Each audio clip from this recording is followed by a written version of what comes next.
Voilà, bonsoir à chacun et chacune d'entre vous. J'espère que vous avez laissé les soucis à la maison ou sur le parking, au dernier délai sur le parking. Hein. Voilà, et on va donc méditer la parole de Dieu.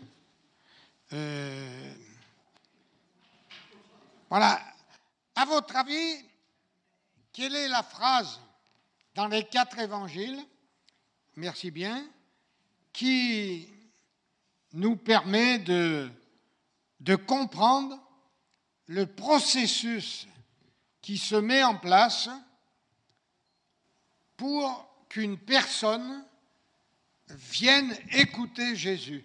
L'écouter quand il était vivant sur la terre pendant son ministère et l'écouter comme vous ce soir dans une salle où on prêche l'évangile régulièrement. Voilà, à votre avis, hein, vous pouvez y aller, si vous vous trompez, c'est pas grave. Hein. Tu écoutes ce qu'ils disent ? Hein ? Oui, s'il n'est appelé par le Père, mais enfin, il y a un processus. Ça, s'il n'est appelé, si vous voulez, c'est le fait qu'il faut entendre la parole de Dieu et que c'est Dieu qui dispose les cœurs. Bon, je ne vais pas vous faire languir trop longtemps, je vais vous la dire, cette phrase. Cette phrase, c'est « ayant entendu parler de Jésus ». C'est parce que des gens, pendant le ministère terrestre de Jésus, ont entendu dire que ce qu'il disait, c'était formidable, que c'était des paroles ineffables, qui descendaient droit dans le cœur, qui faisaient du bien, qui restauraient, qui encourageaient. Et parce qu'il guérissait les malades. La Bible dit à plusieurs passages que Jésus guérissait tous les malades. Et c'est donc un privilège que d'entendre prêcher la parole de Dieu. Il y a beaucoup de gens qui aimeraient pouvoir entendre prêcher l'Évangile, mais qui ne peuvent pas parce qu'ils sont dans des pays où règne la dictature religieuse ou politique, vous voyez. Mais entendre prêcher la parole de Dieu, c'est ce qui permet à un individu de le connaître. Un jour, j'ai entendu prêcher la parole de Dieu parce que quelqu'un m'a rendu témoignage. Il a fallu que quelqu'un me rende témoignage, m'invite à venir à une réunion.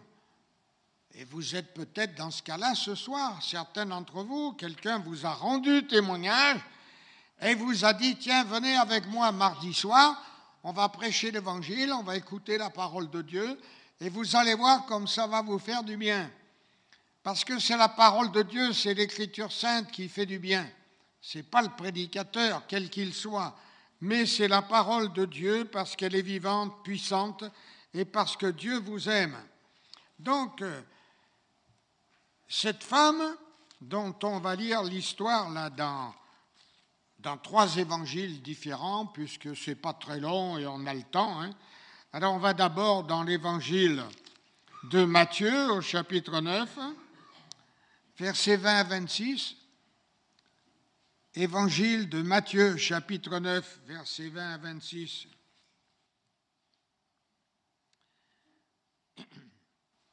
Et voici une femme atteinte d'une perte de sang depuis 12 ans. S'approcha par derrière et toucha le bord de son vêtement, car elle disait en elle-même, si seulement je puis toucher son vêtement, je serai guérie. Et ça, c'est la foi, une foi toute simple, une foi vraie. Si seulement je peux avoir un contact avec Jésus, je serai guérie, je serai bénie, ou mon âme sera sauvée, ou mes problèmes seront résolus. Mais il faut avoir un contact avec Jésus. Donc, ayant entendu parler de Jésus, elle est venue dans la foule et elle a reçu ainsi la bénédiction. Si je puis seulement toucher son vêtement, je serai guérie. Jésus se retourna et dit en la voyant, « Prends courage, ma fille, ta foi t'a sauvé, t'a guéri. Et cette femme fut guérie à l'heure même. Lorsque Jésus fut arrivé à la maison du chef et qu'il vit les joueurs de flûte en toute la foule brillante, il leur dit « Retirez-vous, car la jeune fille n'est pas morte, mais elle dort. » Et il se moquait de lui. Quand la foule eut été renvoyée, il entra, prit la main de la jeune fille, et la jeune fille se leva. Le bruit se répandit dans toute la contrée. Voilà, ça c'est pour avoir le contexte, parce que Jésus, lui, guérissait beaucoup de malades. Et ce n'était pas un ou deux par jour, mais c'était des centaines, en tout cas des dizaines au moins chaque jour qu'il guérissait pendant tout son ministère terrestre. Donc cette femme, elle était malade depuis 12 ans, c'était un calvaire. Moi, j'ai été très souvent malade dans ma vie, mais c'était au maximum 1 an. Bon, j'en bavais, mais ça durait 1 an. Mais là, 12 ans, vous vous rendez compte, 12 ans, avec en plus une perte de sang, ça l'affaiblissait, ça la vidait, cette femme. Elle était complètement épuisée. Et puis sur le plan religieux, dans le contexte du juif de l'époque, eh bien, cette femme, elle était montrée du doigt. Voilà, c'était une impure. C'était une impure. Voilà. Alors, elle devait souffrir moralement et physiquement. Et personne ne la comprenait. Et peut-être qu'aussi à la maison, c'était pas drôle et que sa famille était incapable de la comprendre. Alors, maintenant, on va lire dans l'évangile de Marc, au chapitre 5. Merci, ne te dérange pas, t'es gentil. L'évangile de Marc, au chapitre 5.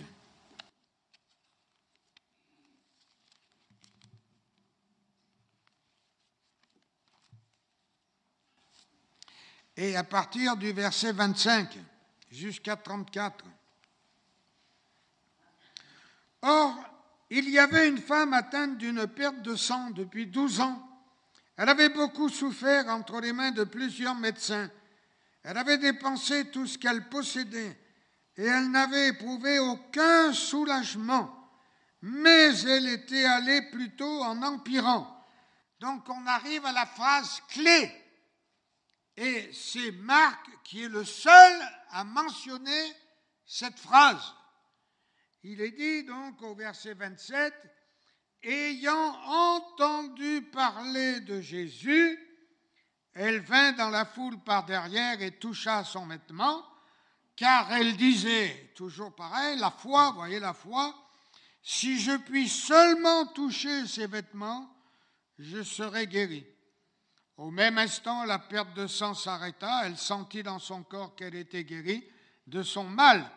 Jésus connut aussitôt en lui-même qu'une force était sortie de lui, et se retournant au milieu de la foule, il dit, « Qui a touché mes vêtements ?» Ses disciples lui dirent, « Tu vois la foule qui te presse et tu dis, qui m'a touché ?» Et il regardait autour de lui pour voir. Bien sûr, il savait qui c'était, vous voyez, mais il a regardé autour de lui pour amener cette femme à mettre pleinement sa confiance en lui. La femme, effrayée et tremblant, sachant ce qui s'était passé en elle, vint se jeter à ses pieds et lui dit toute la vérité. Mais Jésus lui dit, « Ma fille, ta foi t'a sauvée. Va en paix et sois guérie de ton mal. » Il y avait une femme à l'époque qui avait un flux de sang, elle n'avait pas le droit de s'approcher d'un homme. Mais elle a eu le courage, et le courage de la foi, pour venir aux pieds de Jésus et pour, dans son cœur, lui demander la guérison. Et elle a cru, parce que c'est ça l'essentiel, le primordial, la foi, elle a cru que Jésus la guérissait immédiatement. Et là, toi qui es assis ce soir sur ta chaise, qui écoute la prédication de l'Évangile, tu as un problème, et ce problème, il te ronge, il te fait souffrir intérieurement, tu as de la peine, tu es gêné, tu n'es pas bien, tu es mal dans ta peau. Eh bien, si tu veux que tu veux trouver la paix, la guérison, la délivrance, ouvre ton cœur à Jésus, là, tandis que tu es sur ta chaise. N'attends pas ce soir ou demain, mais là, maintenant, pendant que tu es sur ta chaise, ouvre ton cœur à Jésus. Invoque son nom et dis-lui simplement, je suis un pécheur, une pécheresse, mais je te demande pardon et je crois que sur la croix, tu as porté mes péchés, ma maladie, et que maintenant tu me sauves, tu me pardonnes et tu me guéris. Alléluia. C'est ça la foi, toute simple, qui croit ce que Jésus dit dans sa parole. Oui, parce que la Bible contient des centaines et des centaines de promesses pour tous les besoins de notre vie. Et ces promesses, nous devons les croire. Pas les lire comme ça, vaguement, en disant, voilà, bon, je lis la Bible. Hein. Oui, non. Si c'est juste pour lire la Bible, hein, c'est pas la peine. On lit la Bible pour être instruit. On lit la Bible pour découvrir davantage Jésus. On lit la Bible pour connaître quelle est la volonté de Dieu à notre égard. Et cette volonté, nous dit l'Écriture, elle est bonne, agréable et parfaite. La volonté de Dieu, ce n'est pas un fardeau, ce n'est pas quelque chose qui va nous opprimer, qui va nous rendre malheureux, qui va nous contraindre, qui va nous empêcher de respirer. Pas du tout.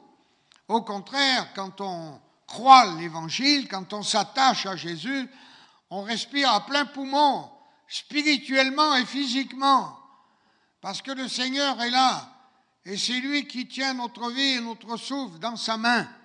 Et c'est donc très important de recevoir cette parole comme étant la vérité. Alors, on va lire maintenant dans l'Évangile de Luc, au chapitre 8, la même histoire, à partir du verset 43.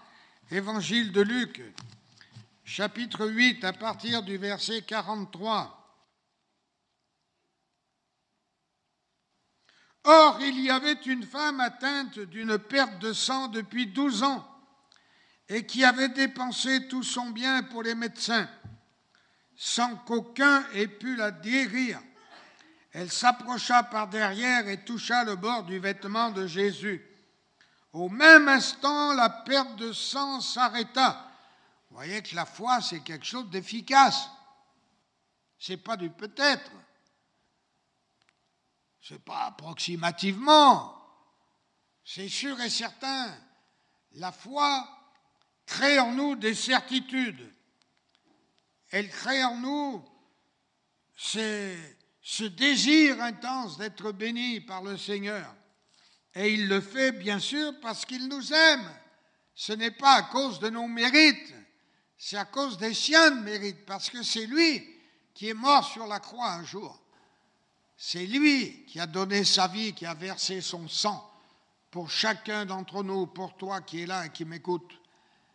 Et il faut donc ce soir régler le grand problème de ta vie, à savoir le pardon de tes péchés. Et ce que Jésus fait, il le fait instantanément si tu lui demandes de te pardonner. Voilà. Alors, la vie de cette femme, vous voyez, c'était un calvaire physique et moral et même spirituel. Et elle était vraiment mal à l'aise dans sa famille, mal à l'aise dans son quartier, mal à l'aise dans l'assemblée où elle allait, dans la synagogue, vous voyez, parce que les gens lui faisaient des réflexions, très certainement. Vous savez que les gens, ils sont impitoyables. Hein. Quand vous avez un problème, ils ne sont pas toujours là pour vous secourir. Donc sa vie était difficile et son entourage aussi était gêné, mal à l'aise à cause de cette maladie. Vous voyez, bon. Maintenant, deux choses sont importantes à souligner, puisqu'en ce mois d'avril, on est dans une campagne d'évangélisation. Moi, je suis d'accord, hein, c'est M. Koudougou qui a décidé ça, et je l'approuve. Voilà, c'est le mois de l'évangélisation. Voilà, dans ce récit, il y a deux personnages principaux. Vous voyez, il y a la foule. Bon, la foule, elle est là, anonyme, elle est compacte, il y a là des milliers de gens qui sont serrés les uns contre les autres, qui se bousculent, etc. Vous voyez, bon, c'est vraiment le carrousel. Hein. Mais il y a deux personnages qui sont mis en relief dans ce texte, dans les trois textes qui racontent le même récit. Un, c'est Jésus, le personnage le plus important, bien sûr. Et l'autre, c'est la femme. Alors, on va lire le contexte pour avoir bien cadré notre récit. Jésus, donc c'est dans l'évangile de Matthieu, là que je lis, au chapitre 5, versets 21 à 34. Jésus, dans la barque, regagna l'autre rive, où une grande foule s'assembla. Près de lui, il était au bord de la mer. Alors vint un des chefs de la synagogue, nommé Jaïrus, qui, l'ayant aperçu, se jeta à ses pieds et lui adressa cet instant de prière. Et pendant ce temps, la femme, elle attendait.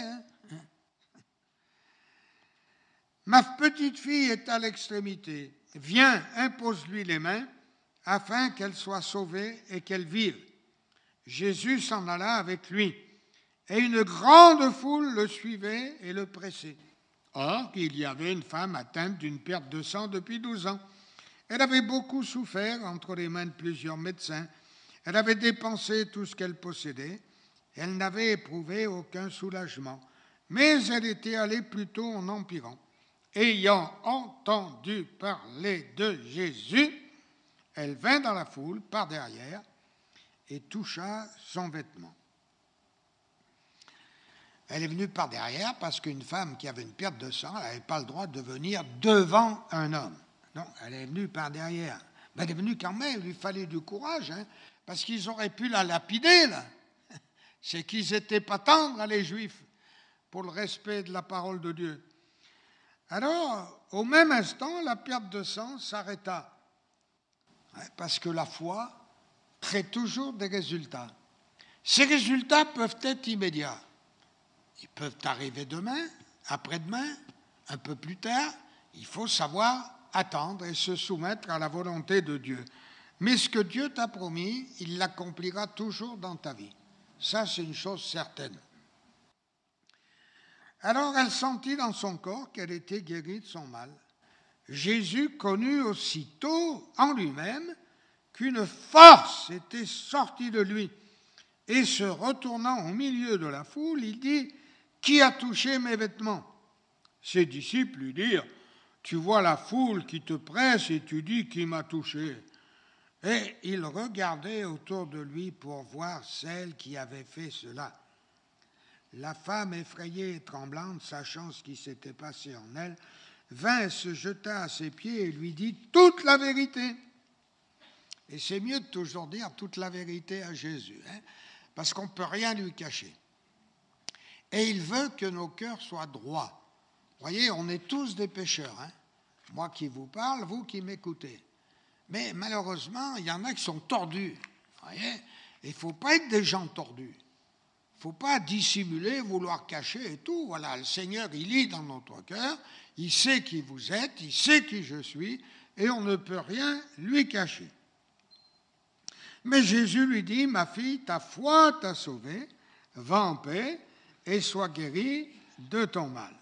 Voilà, le premier et le plus important de ces deux personnages, bien sûr, c'est Jésus, le Fils unique de Dieu, celui qui est descendu du ciel volontairement, pour venir nous apporter le message de la vie, la bonne nouvelle, parce que le mot évangile, ça veut dire bonne nouvelle.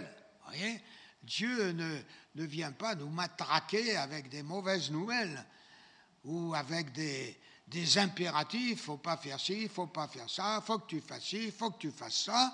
Ouais, non, ça c'est la religion. Et la religion, elle n'a jamais sauvé personne.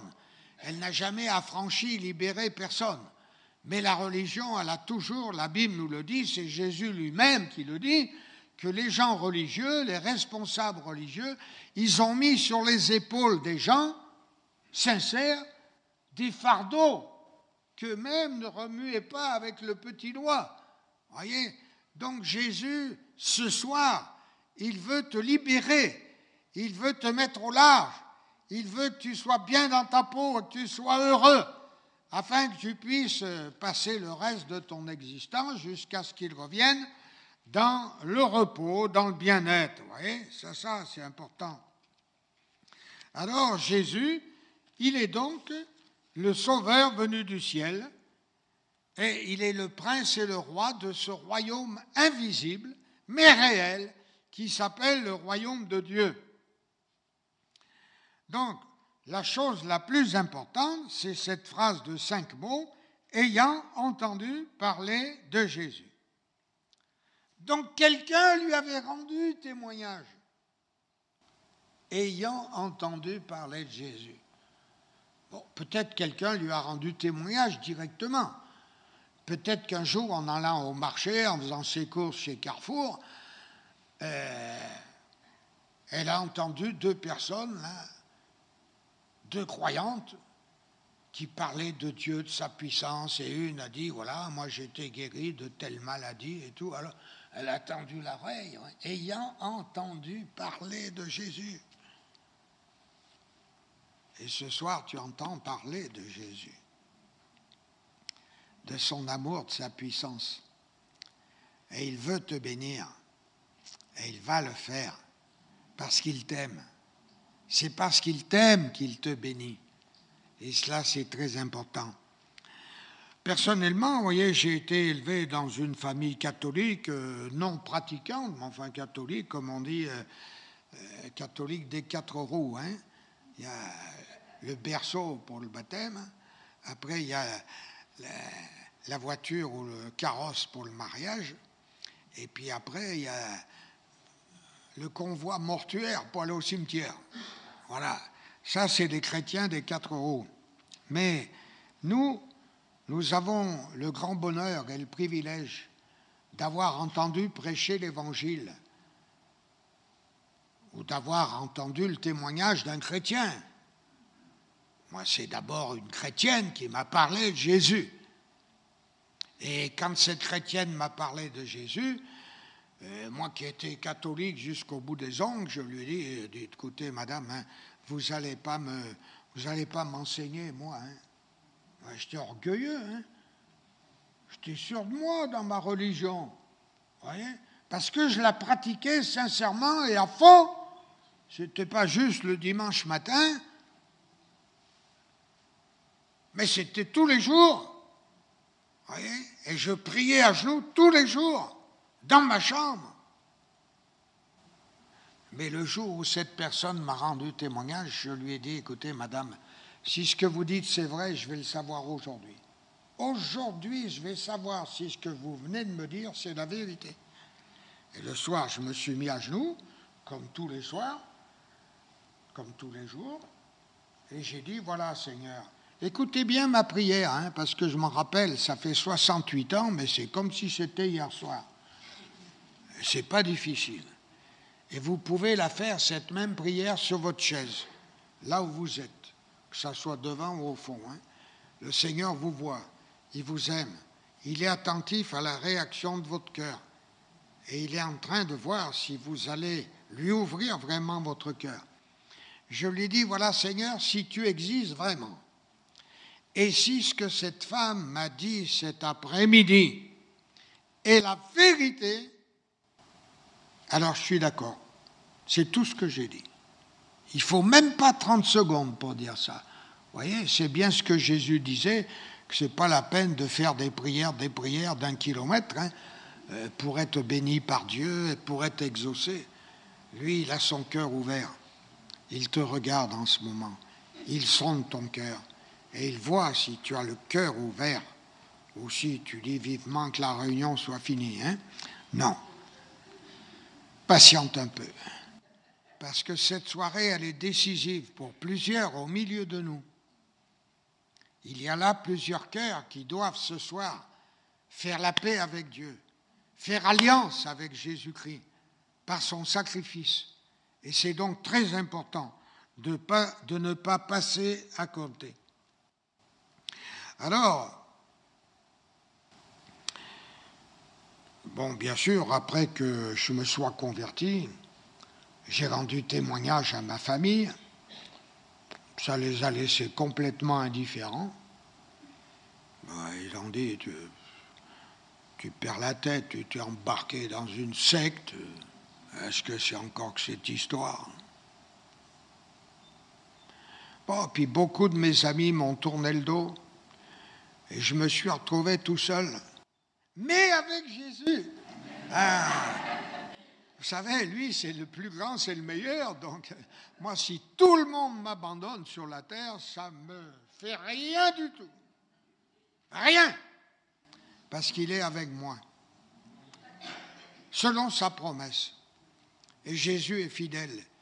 Il est avec toi quand le soleil brille. Il est avec toi quand il y a le violent orage. Quand tout va mal dans ta vie. Et que peut-être tu dis, là, je ne sais pas comment je vais m'en sortir. Ben, tu vas bien t'en sortir puisque c'est lui qui tient ta vie dans sa main. Ouais. Donc lui, il a la solution. Si toi, tu ne l'as pas, lui, il a. Alors donc, je suis allé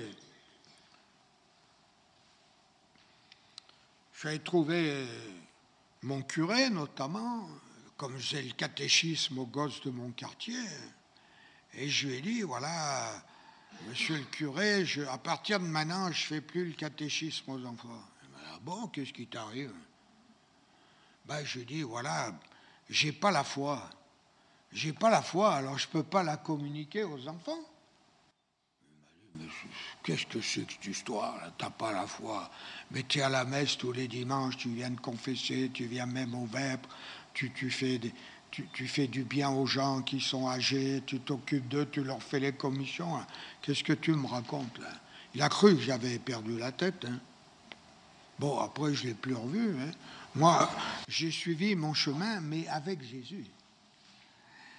Lui, je ne sais pas ce qu'il est devenu, mais en tout cas, moi, j'ai poursuivi ma route avec le Seigneur Jésus.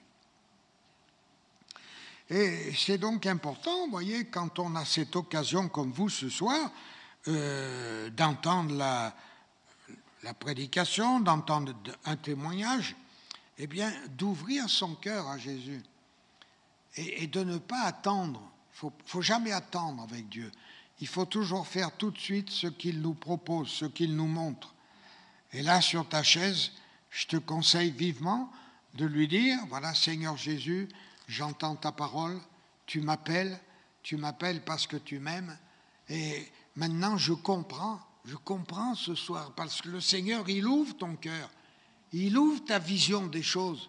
Je comprends, Seigneur, que tu es le Fils de Dieu, que tu as donné ta vie sur la croix pour pardonner mes péchés. Et je sais que je suis un pécheur. Je sais que je suis une pécheresse. Donc, Seigneur, je te demande pardon. On lui dit simplement, vous voyez, comme un enfant qui fait des bêtises, il va demander pardon à son père ou à sa mère. Et il ne fait pas des discours, il ne fait pas des simagrées, des singeries. Ben, il dit, voilà, c'est moi qui ai cassé le vase, hein, en porcelaine de Saxe. Ouais. Alors là, les parents ne sont pas contents, mais c'est leur fils, c'est leur fille. Ils l'aiment. Il dit, bon, ça va. Ça va, tu es pardonné. Et Dieu fait pareil. Mais pour une dette que nous avons envers lui, qui est infiniment plus chère que le vase en porcelaine. Et c'est pour cela qu'il est important, je répète, quand on entend la prédication de l'Évangile, de dire, Seigneur, pardonne-moi s'il te plaît. Pardonne-moi ce soir, là, sur ma chaise. Et je veux désormais marcher avec toi. Je veux t'obéir. Je veux me faire baptiser aussi. Parce que vous savez que Jésus a dit, c'est celui qui croira et qui sera baptisé sera sauvé. Mais celui qui ne croira pas, évidemment, il ne se fera pas baptiser et il ne sera pas sauvé. Si tu crois, tu seras sauvé. Si tu ne crois pas, tu restes perdu. Et il est important parce que nous ne savons pas l'heure de notre mort. Nous sommes tous des morts vivants.